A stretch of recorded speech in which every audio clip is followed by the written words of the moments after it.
Okay, cool. Yeah, so last time I defined Cambrian lattices, so let me remind you about these C-sortable elements. So here C is a Coxeter element of Sn. So it's an element that can be written as a product of the simple reflections. I mean, this is true for any Coxeter group. And then, what was I saying?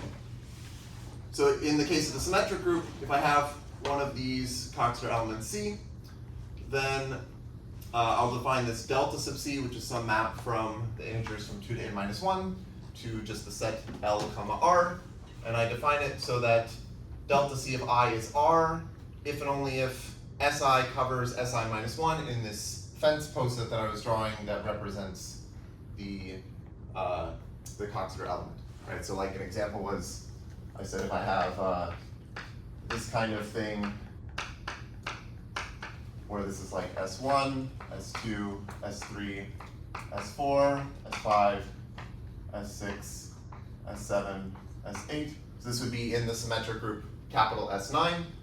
And the rule is you just read this poset in some linear extension. So you could do like S1, S3, S8, S7, S2, S4, S6, S5. That is some Coxeter element for capital S9. Okay. So then that gives us this function delta sub C, and we say a permutation is C sortable if, well, I defined it in terms of arc diagrams, but you can also just do it in terms of this sort of weird pattern avoidance condition. So the condition is that you do not contain any 3, 1, 2 patterns in which the 2 is in delta C inverse of R, and you don't contain any 2, 3, 1 patterns in which the 2 is in delta C inverse of L. So it's kind of strange. But like if, say, I took the linear Coxeter element where it's just S1, S2, S3, dot, dot, dot, Sn minus 1, that corresponds to a fence poset that looks like this. So we're just going up. And then delta C of I is always going to be R. So in that case, the condition was just you don't contain any 3, 1, 2 patterns. So in that special case where the Coxeter element is just S1, S2, dot, dot, dot, Sn minus 1, this is recovering the set of 3, 1, 2 avoiding permutations. Okay. Oh, and also I'm going to let Cam sub C be the set of C sortable elements.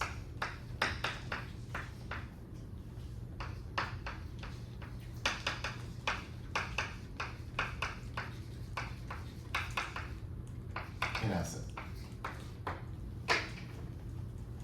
Okay. So let me tell you a theorem.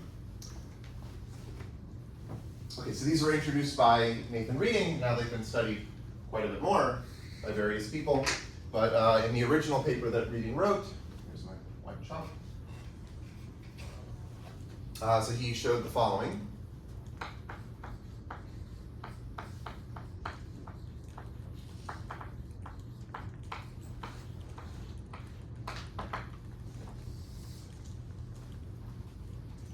Okay, so again, let's see be a Coxeter element of Sn. Then first of all, Cam sub C is a sublattice of the weak order.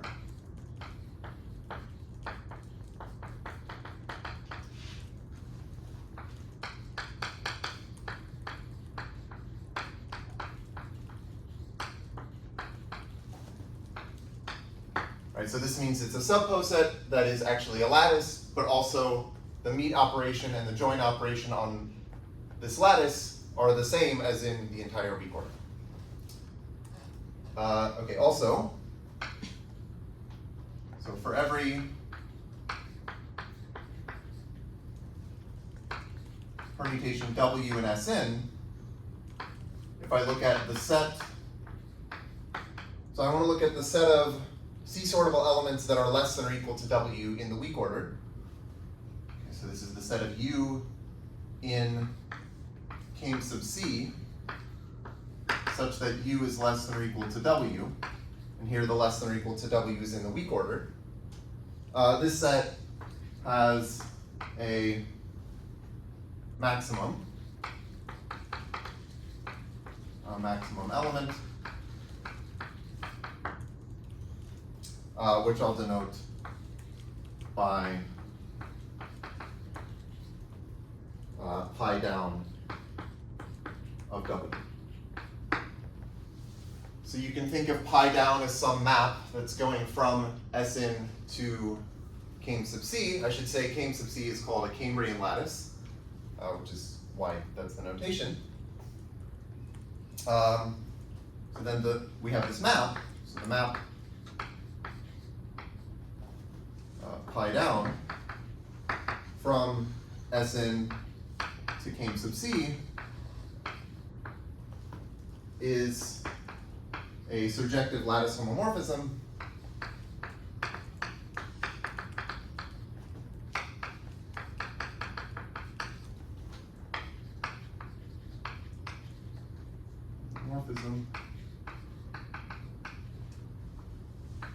And so this is just telling us that Cam sub c is a lattice quotient of the weak order.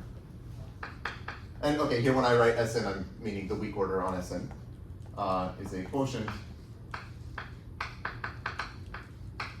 of the weak order on Sn.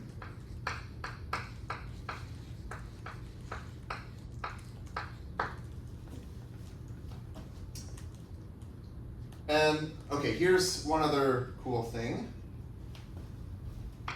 So if you take the Hasse diagram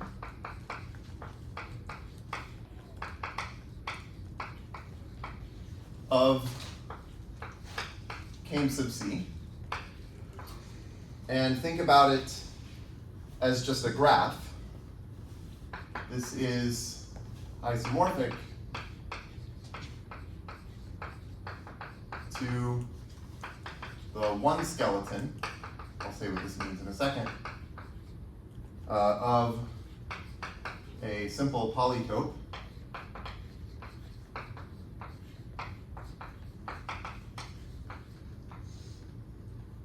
called the associahedron.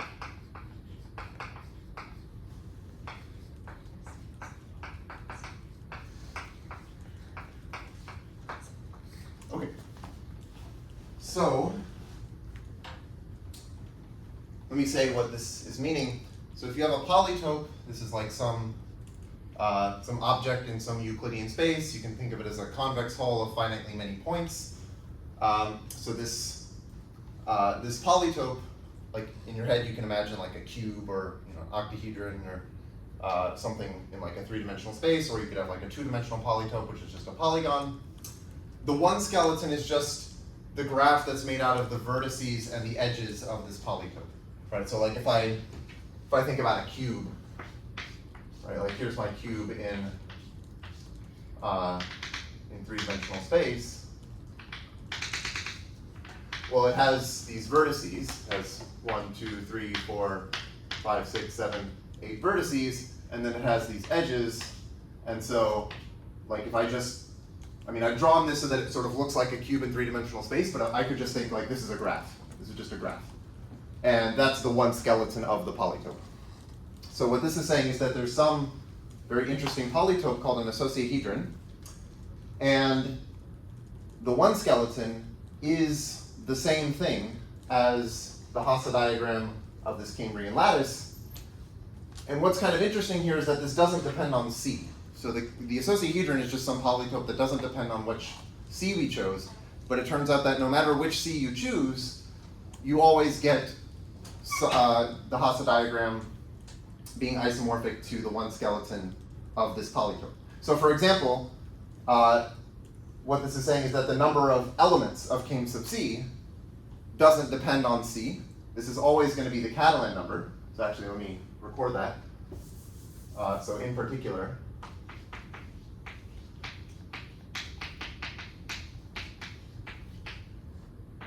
the size of Cam sub c is just Cn. And this is the number of vertices of the associahedron, and so it's also the number of elements of the Cambrian lattice. But like another thing this is saying is like the number of edges in the Hasse diagram of the Cambrian lattice doesn't depend on which choice of C we make. So I'll talk probably more about polytopes later, and there's sort of this area that tries to take polytopes like the icosahedron or something called the permutahedron, and you look at their one skeleton and try to like understand the poset that you get by orienting it in some way. Or you could go the reverse direction, like what's done here, where you start with some poset and you say, is there some polytope such that this poset is isomorphic to the one skeleton of that polytope? So you're sort of realizing the poset that you started with as some kind of geometric object. Okay, but anyway, this is what reading proved. Any questions about this? Okay, even this I think is kind of surprising because you look at this like really weird definition and it's like why, like this very much depends on C, and it's kind of strange that like no matter what you choose, you're always going to get Catalan numbers. Oh, I should also mention, let me just make a note, that he actually defined Cambrian lattices for any Coxeter group. So here I've defined it in a very combinatorial way by saying that you have these patterns, and it might seem like kind of weird actually, like why would we define this? But there's a more natural definition, I think, that works for any Coxeter group, and it just happens that when you specialize it to the symmetric group, you get this sort of combinatorial condition. But I'll just say there are Cambrian lattices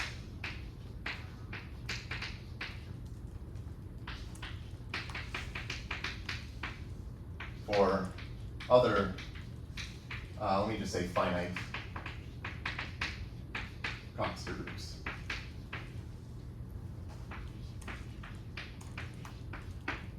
And they're sort of defined in a uniform Coxeter theoretic way. And then there's also an analog of this statement about the icosahedron. So there are things called generalized icosahedra that are defined for other Coxeter groups. And it turns out that these Cambrian lattices, their Hasse diagrams are isomorphic to the one skeleton of these generalized icosahedra. And these relate to various things like cluster algebras, for example, because like this icosahedron, I mean, if you've ever heard of cluster algebras, there's something called an exchange graph of a cluster algebra of finite type. That ends up also being some graph that is isomorphic to the one skeleton of the icosahedron. So in some sense, you can think of a Cambrian lattice as like a particular orientation of the exchange graph of a cluster algebra. So anyway, these are sort of important for various reasons. Okay. Okay. Okay, well, let me recall something that I defined a few lectures ago. I'm just going to say let L. So when I originally defined this, I defined it for any meet semilat, locally finite meet semilattice, but I'm just going to say let L be a lattice, or let's say I don't know, even a finite lattice. Because I'm only okay. Sorry, I'll just do locally finite meet semilattice. Locally finite meet semilattice.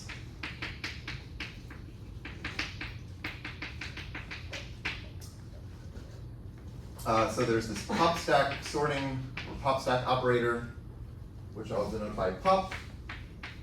It's a map from L to L, and it's defined by saying that pop of some element x is the meet of the set of y in the lattice, such that y is covered by or equal to, and this is some symbol that's not in LaTeX, x,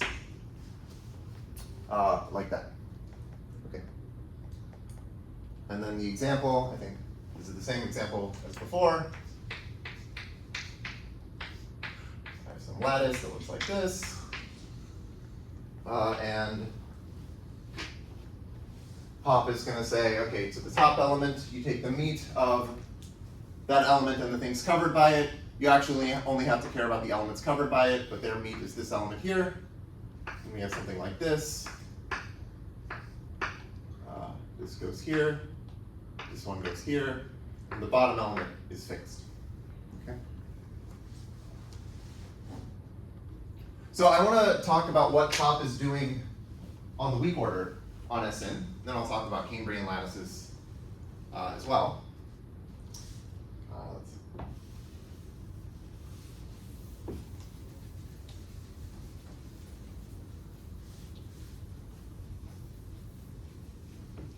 Oh, and maybe I'll also explain why it's called pop, because maybe that wasn't apparent. Okay, so let's consider pop on the weak order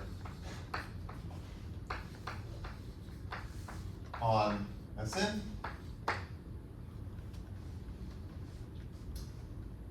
Okay, so if I take some W in Sn,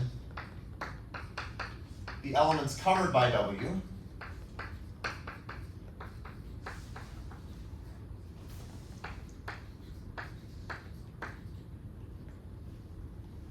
are basically, well, they're what you get from W by reversing descents. Okay, so covered by W are permutations obtained from W by reversing, well, a single descent.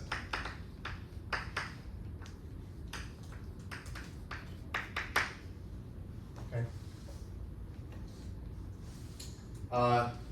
Right, so if I have some permutation, I don't know, 4, 1, 6, 3, 5, 2, I could say, okay, 6, 3, this forms a descent. I could reverse it to get 3, 6, and that new permutation is covered by the one that I started with. This is the covered relation. Okay.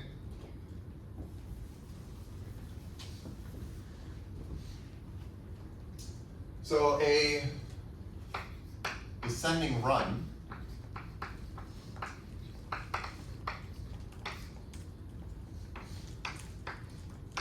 of a permutation W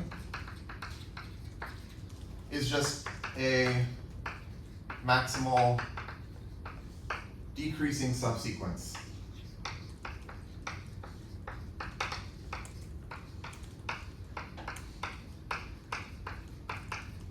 of W, consecutive decreasing subsequence, sorry, maximal consecutive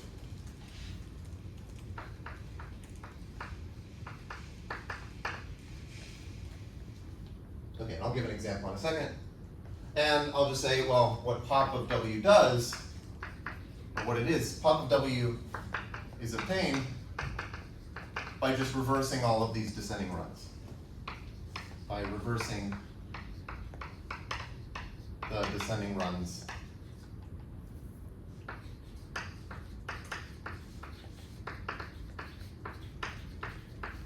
of W. Let me give an example.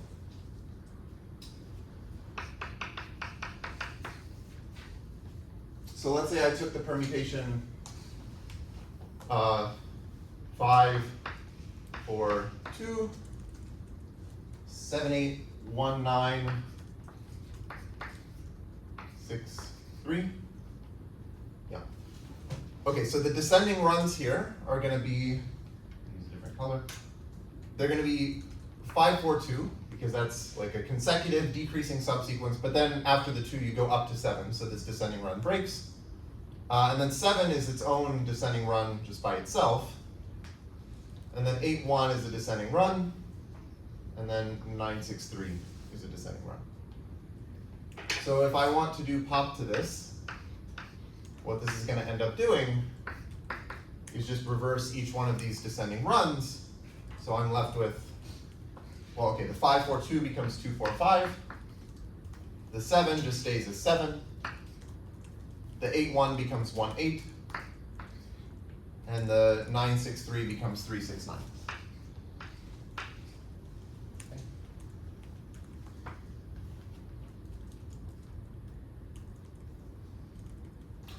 So one thing you can do with this is you can get a dynamical system, because this is a map from some set to itself, from the lattice to itself, and you can iterate it.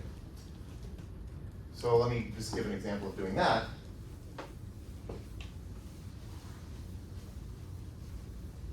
So this is, kind of like what we did with, say, row motion, where we have some map from the lattice to itself and we iterate it. But now this is like a non-invertible map, so we're not going to necessarily, like the lattice is not going to break up into these orbits, but we can still try to understand what happens. Okay, so example, I could start with 4, 2, 3, 6, 1, 5. So the descending runs here should be 4, 2. So let's say I apply pop. The 4, 2 becomes 2, 4. The 3 just stays as 3. 6, 1 is a descending run, so it becomes 1, 6, and then 5 stays as 5. But now I can do this again. So okay, pop of this 2 is just going to stay as 2. 4, 3, 1 is a descending run, so it becomes 1, 3, 4. And then 6, 5 becomes 5, 6. And then finally, there's one last step where the 2, 1 becomes 1, 2, but then the rest just stay in order. Okay. Let me do one other example. 5, 6, 1, 2, 3, 4. So I do pop to this. Well, there's one descending run that's non-trivial, which is the 6, 1. So this becomes 5, 1, 6, 2, 3, 4. And then the 5, 1 becomes 1, 5. And the 6, 2 becomes 2, 6. And then we have 3, 4. Okay, 1 stays as 1, but then the 2, 5, or 5, 2 becomes 2, 5. 6, 3 becomes 3, 6. Then there's the 4. Okay, now I have 1, 2, the 5, 3 becomes 3, 5, the 6, 4 becomes 4, 6. And now, finally, this is 1, 2, 3, the 5, 4 becomes 4, 5, and 6. Okay. So we always get to the bottom, which is the identity permutation. This should be pretty clear from the definition in terms of the lattice, because you're just going down every step in the lattice until you hit the bottom, and then you're just stuck there. Right, so like there's little, it's like a loop there. So what you can do is you can ask, like really for any lattice, or locally finite mean semi-lattice, you can ask like how many steps does it take to get to the bottom? So when we were looking at row motion, sort of the interesting question was like, what are the orbit sizes? Here, that's not an interesting question because there's like one fixed point and then everything just goes to that fixed point. But now the interesting question might be something like, what is the maximum number of steps you need to get there? Okay, so given a locally finite mean semi-lattice,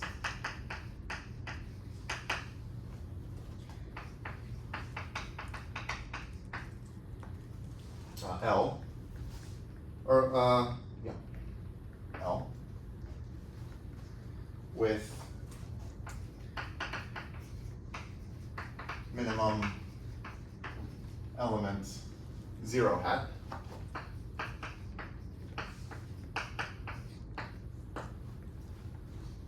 Well, and some element x in L. I don't have a good notation for this, but I'll just say f, and maybe f's of L. Let f's of L of x, or maybe I'll call this f of x if I don't want to specify the L. This will just be the smallest non-negative integer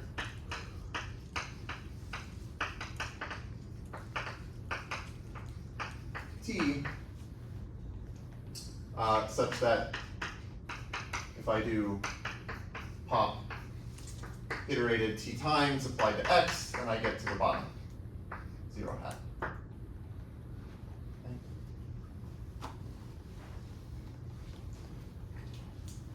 So this is just, you start at x, this is the number of times you need to do pop to get to the bottom. So if I did it here, this would be 1, 2, 3, 4, 5, so f of this element would be 5, here it would be 1, 2, 3. So there's this theorem, which is due to Unger from 1982. So actually, okay, Unger was writing this paper about a question in discrete geometry. The question was like, you have two points in the plane, and you want to know how many slopes, how many distinct slopes they determine. So you imagine you've got like some points, and maybe like these 2 points, or like these lines are parallel, so they only contribute one slope. But then you've got a slope here, you've got a slope here, you've got these slopes, and you want to know, like, if you have 2 endpoints, what is the minimum number of slopes that these points can determine? Well, the answer is easy. It's just 1, because you could put all of your points on a single line. So they determine 1 slope. But he said, okay, well, what if you don't do this? What if the points don't all lie on one single line? Then what is the minimum number of slopes? And he found basically that, well, the answer is n, if n is even, and it's n minus 1 if n is odd. But the interesting thing here is that in order to do this, he sort of took this problem and turned it into a problem about permutations. Maybe I won't say exactly how this works, but the idea was he said, like, let's draw a line, and let's project each one of these points onto the line. Okay? And so now, if you imagine numbering your points, like if I have this as point 1, 2, 3, 4, then I can read off the projected points along this line and get some permutation. In this case, it's just 1, 2, 3, 4. So this is the permutation 1, 2, 3, 4. But then he said, well, let's start rotating this line. And as you rotate the line, the projected points are going to change their order. And in some sense, like I guess if you started with this being maybe I want to think, okay, let's read it this way. So that this is 4, 3, 2, 1. So I have 4, 3, 2, 1. And sometimes the numbers are going to swap around with each other. And basically, the way that they're able to swap with each other is by reversing some consecutive decreasing subsequences. And so then it turned out that in order to solve this problem about discrete geometry, he needed to understand something about reversing decreasing subsequences in permutations. And then as a consequence of this, he proved the theorem that I'm about to tell you. But I think it's just kind of interesting that, like, he wasn't thinking about pop or any kind of dynamical system. He was just trying to solve some problem about points and lines in the plane.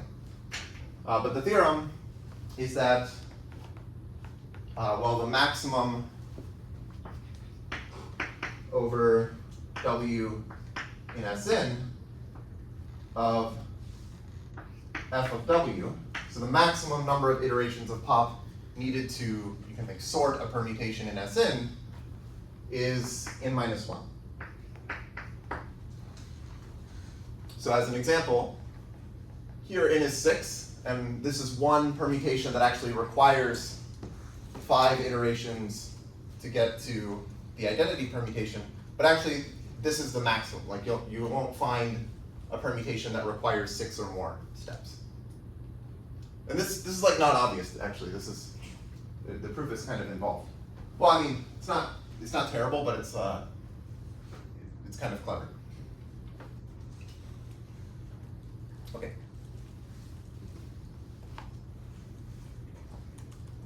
So here's a question that I don't know if anyone's really considered. Yeah, it's a question.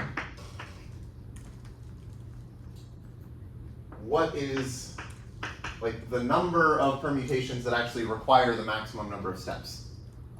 So what is, let's say, the size of the set of W in Sn such that f of W is exactly equal to n minus 1. So I don't think this, like, I've computed this at some point. There doesn't seem to be a nice formula, or at least it's not in the online encyclopedia of integer sequences. But, well, okay, now it is, but I put it in. So if you look it up, it's like, it says it's this, but that doesn't help. And I guess like even, just like even asymptotically, like what is this?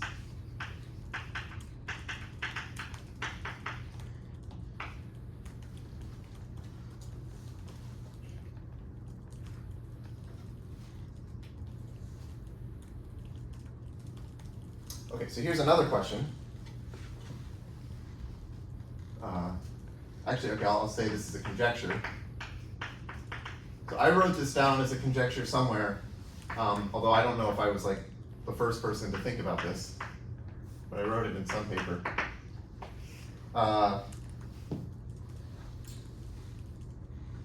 So the conjecture is that I want to look at the average number of steps needed to get to the identity. So if you just like average over all permutations of this f function, like what is that average asymptotically?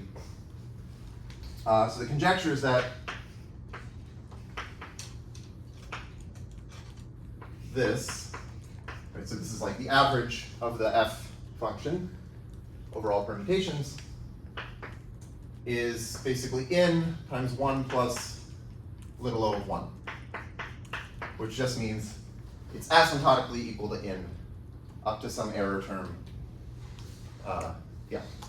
So like this would say that actually the worst case scenario here, like the maximum number of iterations needed is basically the same up to this error term as the average number.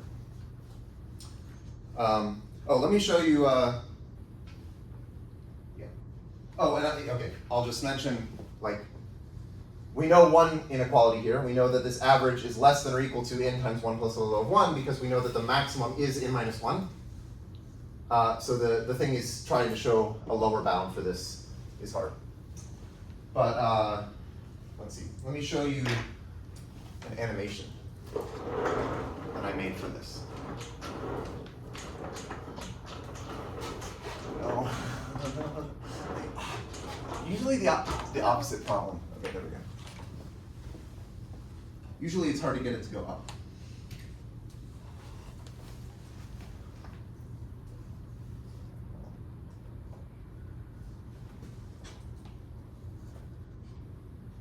Okay, so this, right? There we go. So that is some random permutation of size 150, and I plotted it. I think it's a little bit skewed because of how it's being displayed, but it's some permutation. And so now I'm just going to like run a lot of pops on it and see what happens. So it does this. And then again, so then it's sorted. And okay, now it's doing it again. So it does this weird shape thing. Okay, now it's going again. It's the same thing each time, but it's just doing it over and over. Yeah, so anyway, that's what it looks like. It's kind of mysterious, but I think it looks cool. So anyway, yeah. Okay.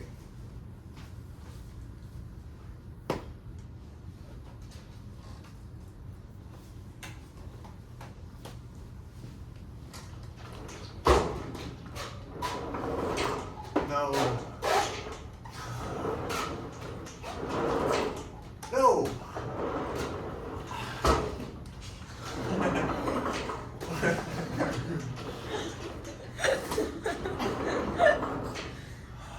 Why is it doing?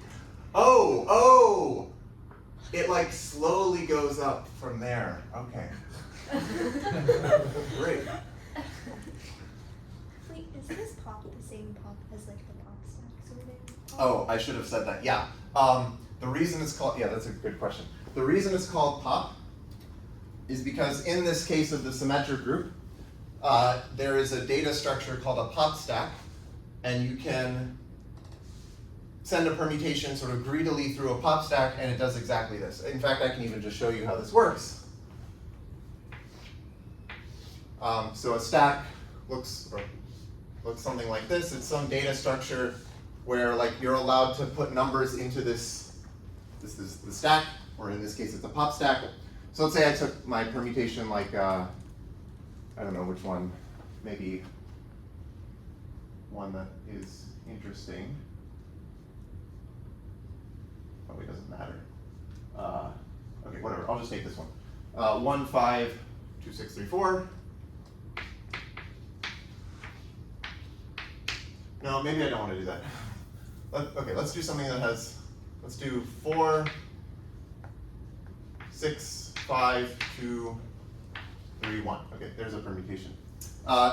So basically at each step we're going to put a number into the stack. Like the leftmost number here, we put it into the stack. And then the rule is you're not allowed to have a big number sitting on top of a small number. So if at some point you're about to put a number in, but that would cause you to have a big number, like a bigger number sitting on top of a smaller number, then you have to pop everything out. So what makes this a pop stack is that everything has to pop out, and it goes over here. So I'll show you the example. The 4 goes in. Let me record what permutation I started with, so that I don't lose it. Okay. So the 4 goes in. And now the 6 is bigger than the 4, so the 6 is not allowed to sit on top of 4, so the 4 has to pop out and go over here. And now the 6 can go in. And now the 5 is allowed to sit on top of the 6. And the 2 can sit on top of the 5. But now the 3 is bigger than the 2, so it has to pop this out. But the rule of the pop stack is when something pops out, everything has to pop out. So the 2 comes out, and the 5 comes out, and the 6 comes out. And now the 3 can go in. And now the 1 can go in on top of it. And now there's nothing left, so we just pop everything out. So the 1 comes out, and then the 3 comes out. And this should be exactly what I get by doing pop to that, which I think is true, right? Because the descending runs are 6, 5, 2, and 3, 1, and those got reversed. Right? And you can sort of see, like, when I did this, it was basically just reversing the descending runs. So I guess maybe the point of defining pop is like, you have this sort of theoretical computer science construction where you're trying to sort a permutation using this weird data structure thing, but you can just think of that as a map on permutations, and people studied that before. And then, well, actually, it turns out to be somehow related to this thing with discrete geometry, which is already sort of interesting or unexpected. But then the definition that I was giving is just for any lattice. You could say, oh, well, we can generalize this definition to other lattices, like Cambrian lattices or Tamari lattices, whatever. And then you can try to study this pop operator on those as well, instead of just the weak order Sn. Okay. But yeah, thank you for asking. This is why it's called pop, because this thing is a pop stack.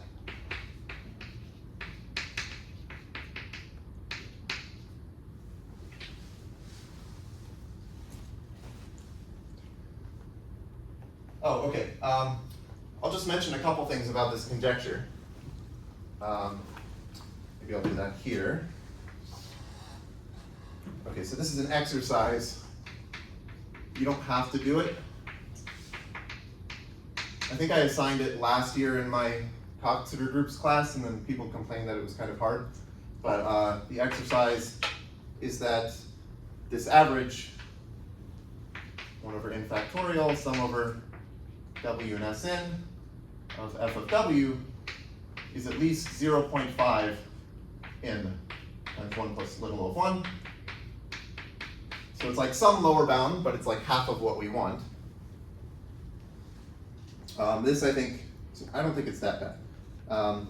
It's not terrible. But anyway, then there was a paper sort of recently, maybe it was, well, okay, I put 2024 plus because I think it's not published. So this shows that 1 over n factorial sum over w and Sn, okay, so the same thing, is at least 0.503 times n. 1 plus the low 1, so it's a small improvement over this, but still, it's better than the 0.5. And then there was, so I guess I don't have room here, but there was another theorem that was basically just improving this even further. I guess I'll just do this up here. So this is a theorem due to Bauer and Copenhaver.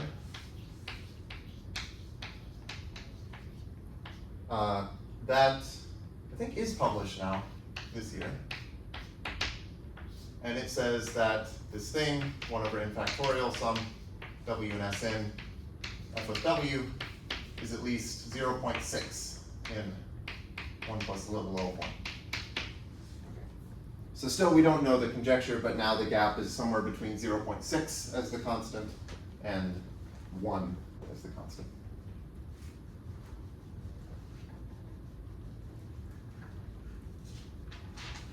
Okay, any questions?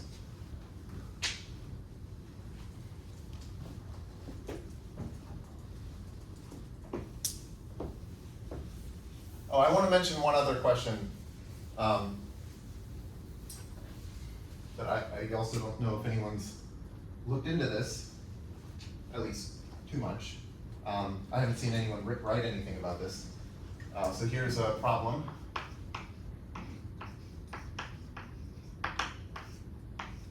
So say something interesting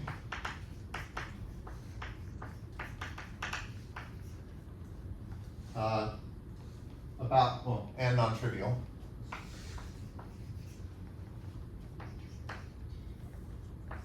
About the following quantity.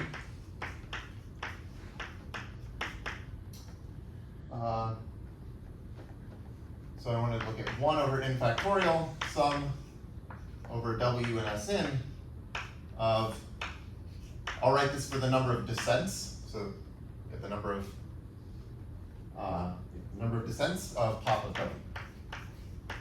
So this is just saying, you can think of this as choosing a permutation uniformly at random, apply pop to it, which just reverses the descending runs, and look at the number of descents of this. I'm like, what is that on average? What is the expected value of the number of descents?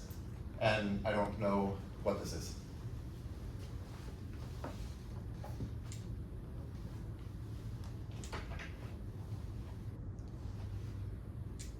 Is there anything known about like which permutations are pop sorted and which permutations are uniquely pop sorted? Oh, okay. So in the image of pop, that's a good question. I will say some things more precisely about the image. So okay, yeah, the image of pop is actually interesting. I think maybe another interesting thing to say, besides just looking at this f function, and it has been studied a little, and I don't remember off the top of my head who the authors are, but there are like a couple papers that study this. There doesn't seem to be a nice like enumeration of them, I guess, but they can say some sort of structural things about characterizing when something is in the image of pop. You can get, I think, actually a pretty straightforward characterization of it, but it doesn't lend itself easily to like a nice enumerative formula. But there are some people who have done some things with that. Oh, also, there is a paper by, and I do remember the names, by Claassen, Gudmundsen, and Pantone, and they study so they try to count the permutations that are in the image of pop, but getting a polynomial time algorithm to do this. So I think what they do in their paper is they give a polynomial time algorithm to compute the number of things in the image of pop, which is not easy. So there's not some nice formula, but they can, I think, now compute the values up to n equals 1,000 or something using this algorithm. And and then your other question was uniquely, so something that it has exactly one preimage under pop. I'm certain I have thought of this at some point, and I don't know if there was something super nice about it. but I'm pretty sure no one's written anything about that because, well, I thought about it at some point and maybe I didn't know if there was anything nice to say. Yeah. So I guess the analogy is that there's a different map called the stack sorting map, which is like pop stack sorting, but not really the same. And there you can look at permutations that have exactly one pre-image, and those end up having interesting properties. And I think it's more interesting than what you get for the pop map. Okay. Any other questions? Okay, so let me go back to Coxeter groups, or at least finite Coxeter groups. So let W be a finite Coxeter group.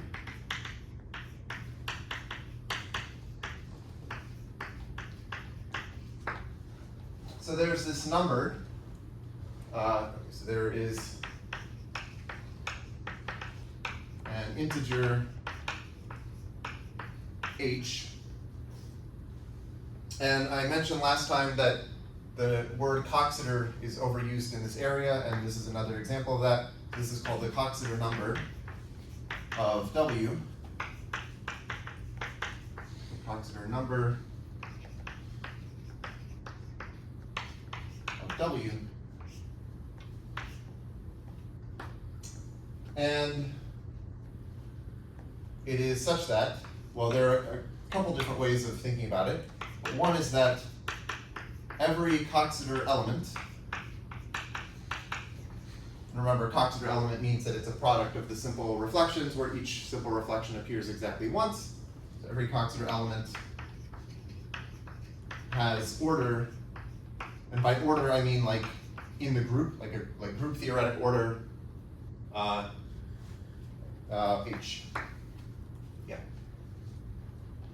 So all of the Coxeter elements that you can choose, they all have the same group theoretic order, which is this number H. There's another way of defining H. So alternatively,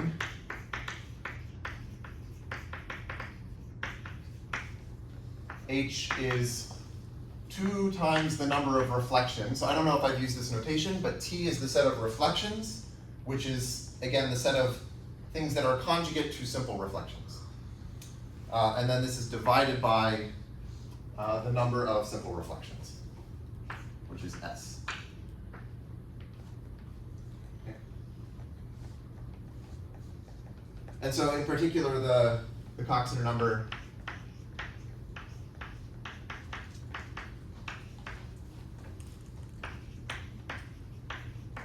of Sn is just n. Well, because I can compute it, it's 2 times, okay, the number of reflections. In the symmetric group, reflections are just transpositions. So the number of transpositions, right, you're trying to look at a transposition ij. There are n choose 2 choices for I and j. So the number of transpositions is n choose 2. And the number of simple reflections is n minus 1. Right, because it's S1 through Sn minus 1. And this is just n. And also, like if you took, say, the linear Coxeter element, right? If I took S1, S2, dot, dot, dot, Sn minus 1, we can easily compute what this is. It's just like, as a cycle, it sends 1 to 2, and it sends 2 to 3, and so on, all the way to n. N goes back to 1. So this is an n cycle in the Coxeter group, or in the symmetric group. And like the group theoretic order of this is just n, which is this n. Okay.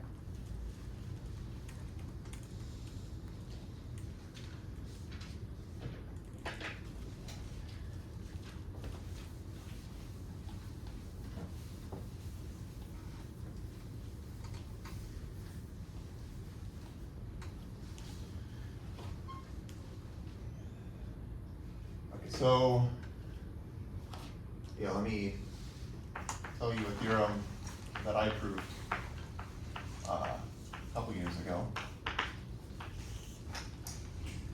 So for any Coxeter, well, finite Coxeter group W,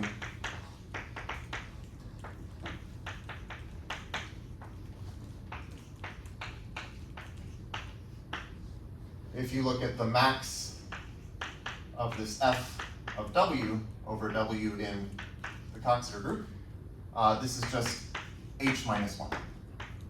It's the Coxeter number minus 1. And this is generalizing Unger's theorem, because remember Unger said that the maximum number of iterations needed to sort a permutation in Sn is n minus 1, but n is the Coxeter number of Sn, so here it's just the same thing but with h.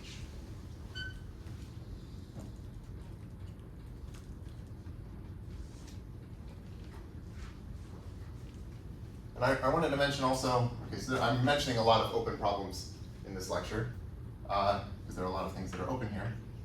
So open problem.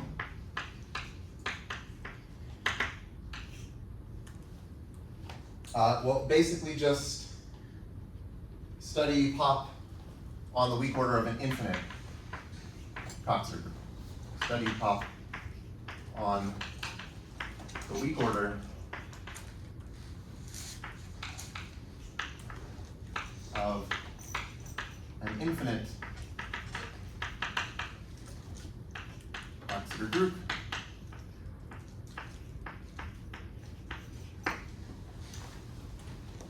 so, I mean, I can tell you that, like, in terms of this question, what is like the maximum of f of W? Well, it's going to be infinity. There are going to be elements that require arbitrarily long to get to the bottom under iterations of pop, but you could ask for maybe like the distribution of like this function f in some sense. And so specifically, I think maybe some interesting cases would be, so for example, W is the affine symmetric group, which I called Sn tilde, or W maybe has rank 3. So there are some Coxeter groups that are interesting that have rank 3, right? That's just where there are only 3 simple reflections, but they can sometimes be interesting to study as well.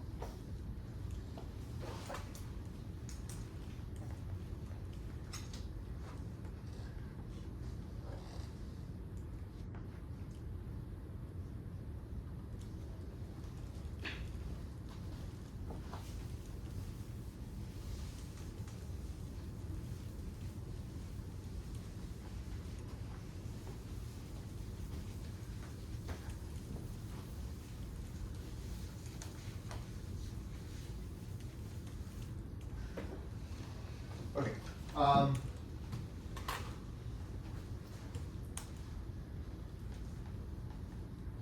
Yeah, let me mention one other theorem,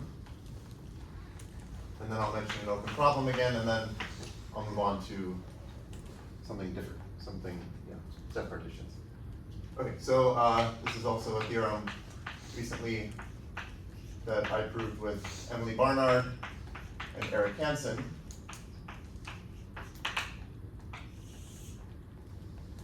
Okay, so let W be a finite Coxeter group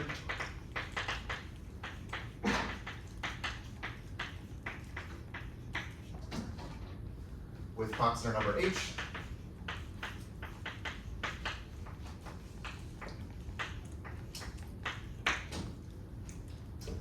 And let L be a lattice quotient of the weak order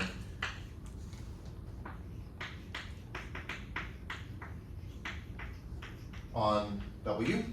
Right, so you take W, the weak order, that is some lattice. You can take lattice quotients of it. So L is some lattice quotient. Then, if I look at the max over x in L of this f sub L of x, so the number of iterations of pop needed to send x to the bottom element, this is at most h minus 1. And if L is, well, if L is some Cambrian lattice, right? So for some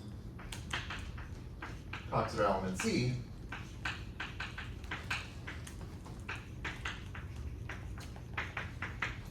then actually this is an equality. So then the max over x in L of f sub L of x is equal to h minus 1.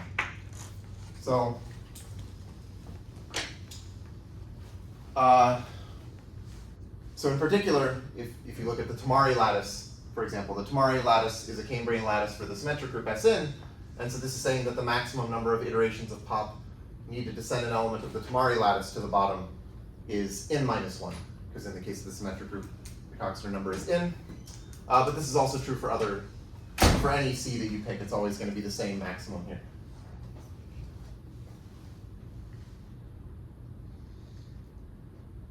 Oh, maybe I don't have anything about the image of pop, but whatever, that's fine. Maybe I'll, yeah, okay. But I do want to just mention one thing. So here's a question. So, okay, I guess, like, intuitively, I feel like this makes sense, that you start with some big lattice, which is the weak order, and I've told you that the maximum number of iterations of pop needed to send something in that lattice to the bottom is h minus 1. And now I'm taking a quotient of it, and I would expect, just like sort of intuitively, that whatever this maximum is for the quotient should be less than or equal to what you had for the entire lattice.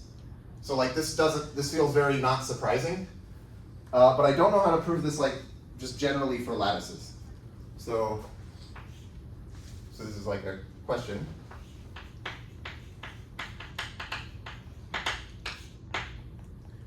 So suppose L prime is a quotient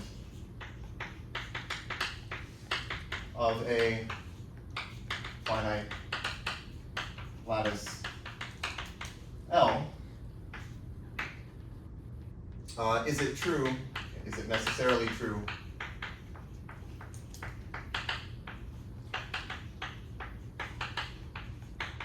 that this maximum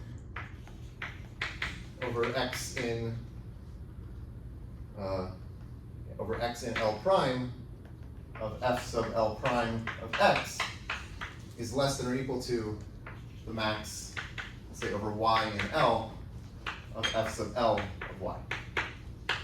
Right, so this is true if L is the weak order, but I don't know, like, it doesn't feel like the kind of thing that should be just only specific to the weak order. But maybe, I mean, there are a lot of weird lattices, so maybe there could be a counterexample. I don't really know.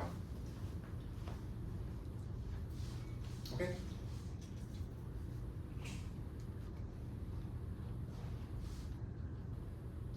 Okay, so for the last, I guess, 15 minutes of class, I'm going to start something a little different. We'll talk about set partitions.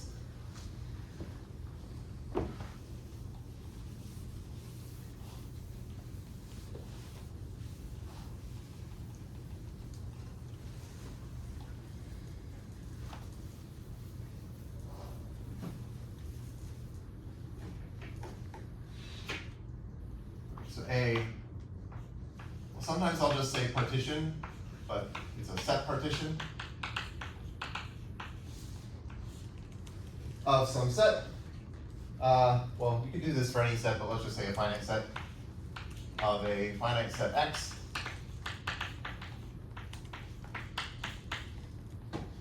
is a collection of subsets. So let's call them B1 through BR. It's a collection of subsets of X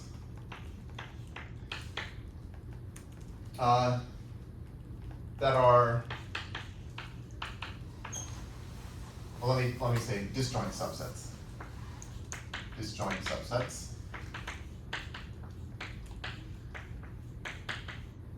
of X whose union is X. So such that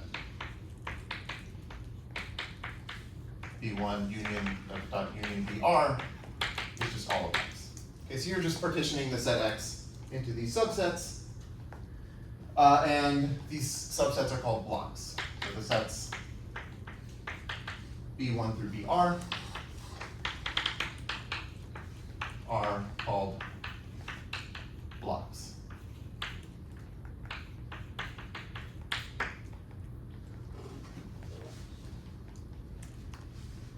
And I'm going to let capital pi of X be the set of set partitions. So be the collection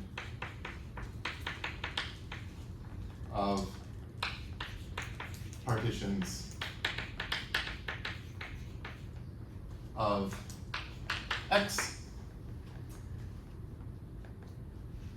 And I guess specifically, if I'm thinking of X as just being bracket n, so the numbers from 1 to n, then I'll just write this as capital pi sub n. So this is the same as pi of bracket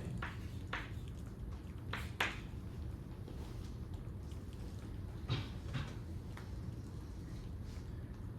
Okay, so there's a natural partial order that we can put on the collection of set partitions. So this is called the reverse refinement order.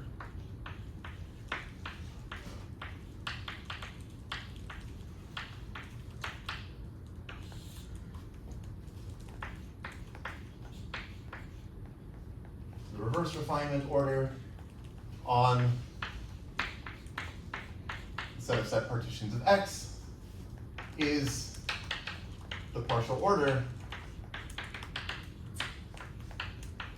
which I'll just write the normal less than or equal to symbol,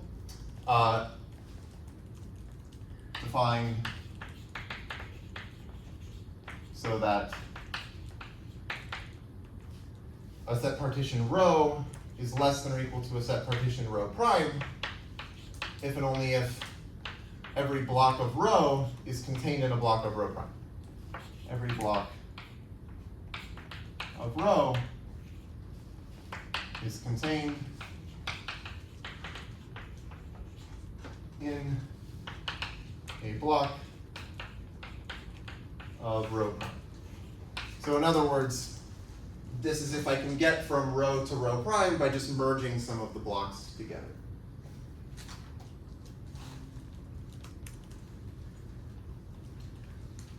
And I'm always just going to view pi of X as a poset with this order, so whenever I write pi of X, I mean it's the set of set partitions, but it's also a poset. So here's an example, just a simple example of pi sub 3. So there are 5 set partitions. One of them is just, okay, technically I should write it like this.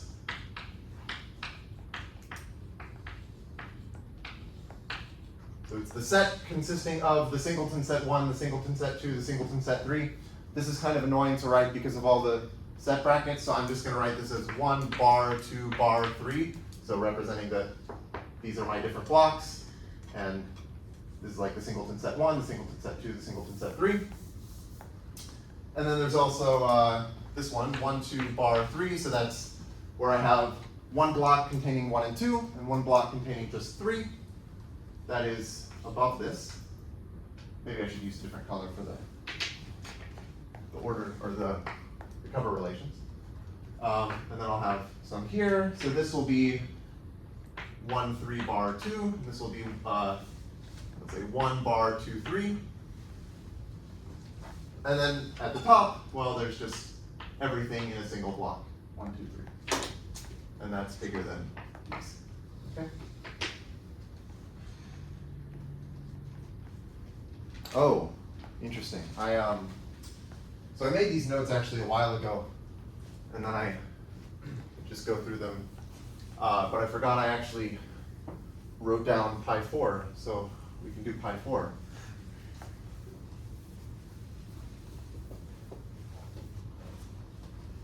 I don't know why I did this, but okay. 1 bar 2 bar 3 bar 4.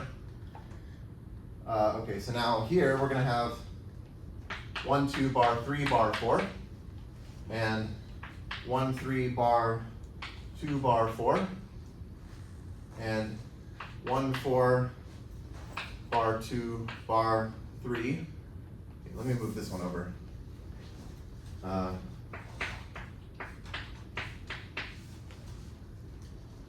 Then there's 1 bar 2, 3, bar 4, 1 bar 2, 4, bar 3, 1 bar 2, bar 3, 4. And I have a bunch of cover relations.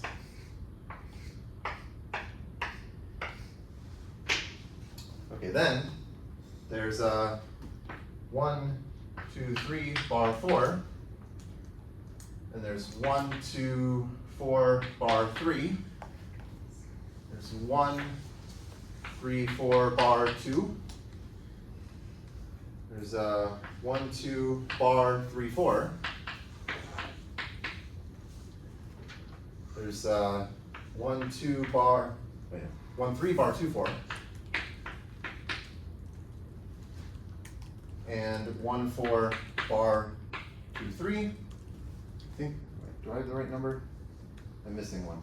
1, 2, 3, bar 4, 1, 2, 4, bar 3, 1, 3, 4, bar 2. Oh, I'm missing this one. Sorry. 1 bar 2, 3, 4. And then 1, 2, bar 3, 4, and 1, 3, bar 2, 4, and 1, 4, bar 2, 3. And I have cover relations. Okay, so there's this. So here you can see I'm merging the 1, 2 block and the 3 block to get this one. And here I can also like merge the 1, 2 block with the 4 block to get this one. Okay, and then there are some other cover relations. Maybe this was a bad idea, but let's see. This. And this. And that, right? So 1, 3, and yeah, the 2 and the 4 merged. Okay, and then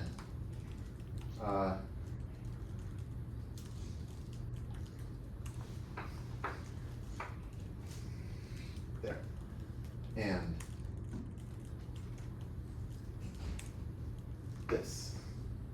There. There. We're almost done.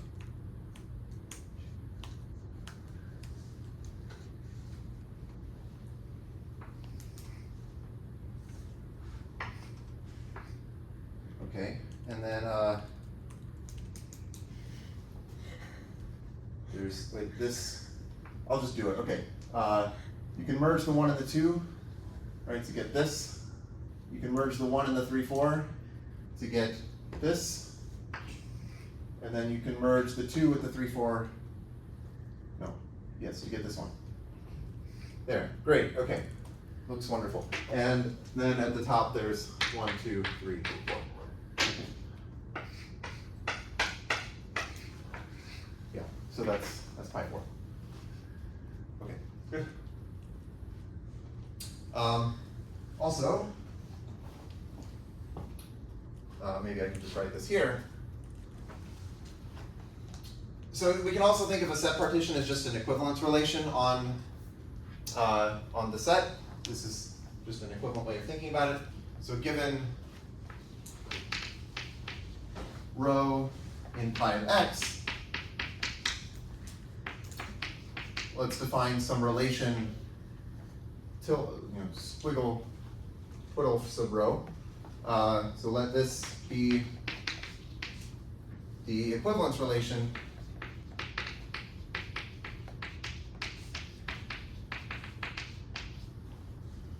on x defined, well, basically so that the blocks of the set partition rho are just the equivalence classes of the equivalence relation.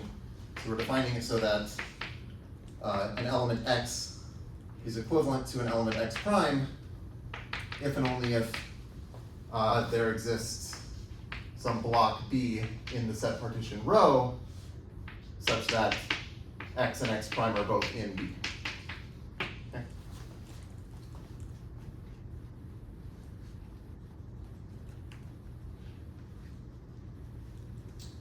Okay, maybe we even have time, we have a few minutes, to prove that this is a lattice. So theorem,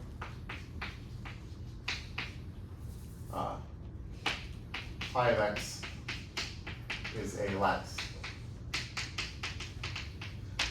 So let me ask, what should be the meet operation?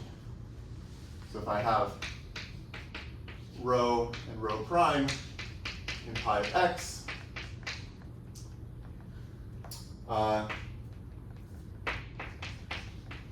then rho meet rho prime should be some other set partition. So how do I define this?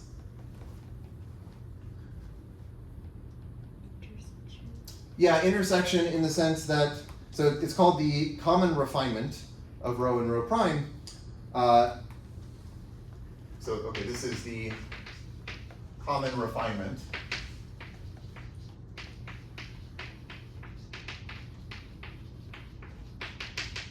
of rho and rho prime. And it's just where, okay, so for x and y and x,